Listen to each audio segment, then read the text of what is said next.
জুবিন গাৰ্গক ষড়যন্ত্ৰ কৰি হত্যা কৰা হৈছে। জুবিন গাৰ্গ থকা হলে আজি আজান ফকীৰ কোন সেই কথাৰ উত্তৰ দিলেহেঁতেন। জুবিন গাৰ্গ থাকিলে আজান ফকীৰ কোন বা সেই কথাৰ উত্তৰ দিলেহেঁতেন। আৰু আজিৰ দিনটোত সাংসদ ৰকিবুল হুছেইনে ডাঙৰ মন্তব্য কৰা দেখিবলৈ পোৱা গৈছে। আজিৰ দিনটোত ৰকিবুল হুছেইনৰ শিল্পী জুবিন গাৰ্গলৈ মনত পৰিছে। তেওঁ কৈছে যে জুবিন গাৰ্গক ষড়যন্ত্ৰ কৰি হত্যা কৰা হৈছে। যদি মই কওঁ আজান ফকীৰ বা শংকৰদেৱক লৈ যদি মই কওঁ হিন্দু মুছলমান কৰা হ'ব, কিন্তু আজি জুবিন গাৰ্গ থকা হ'লে সেই কথাৰ উত্তৰ দিলেহেঁতেন।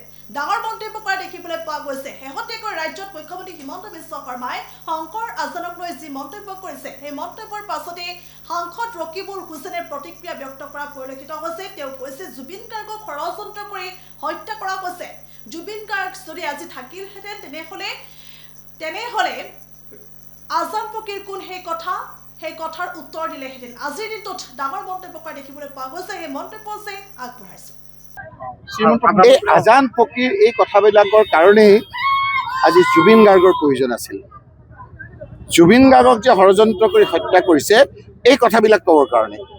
এতিয়া মই ক'লেতো হিন্দু মুছলমান উলিয়াই দিব। আজি জুবিন গাৰ্গ নাই, মোৰ বৰকৈ মনত পৰিছে মুখ্যমন্ত্ৰী সেই কথাষাৰৰ উত্তৰ আজি জুবিন গাৰ্গে দিলেহেঁতেন। এই কথাবিলাক ক'বৰ কাৰণেই তেওঁক আজি নাইকিয়া কৰি ল'লে। আকৌ কৈছোঁ মই, আজি জুবিন গাৰ্গ থাকিলে এই কথাবিলাক ক'বলৈ অকণমান সংকোচ কৰিলেহেঁতেন।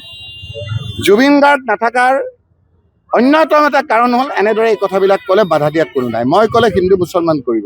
ৰাইজে বুজি পাইছে, যিটো দেখি আছে সেইটো নহয়। ইলেকশ্যন ডিক্লেয়াৰ কৰিবলৈ দিয়ক, এটা কথা উত্তৰ ৰাইজে দিব। সকলো জাতি জনগোষ্ঠী ক্ষোভিত হৈ আছে। কেইটামান যিকোনো জাতি জনগোষ্ঠীৰ কেইজনমান মানুহক হাত কৰি লৈ পেলাই চৰকাৰে যদি ভাবে যে বৈতৰণি পাৰ হ'ম, সাধাৰণ মানুহৰ ক্ষোভ কিন্তু গুজৰি গুমৰি আছে।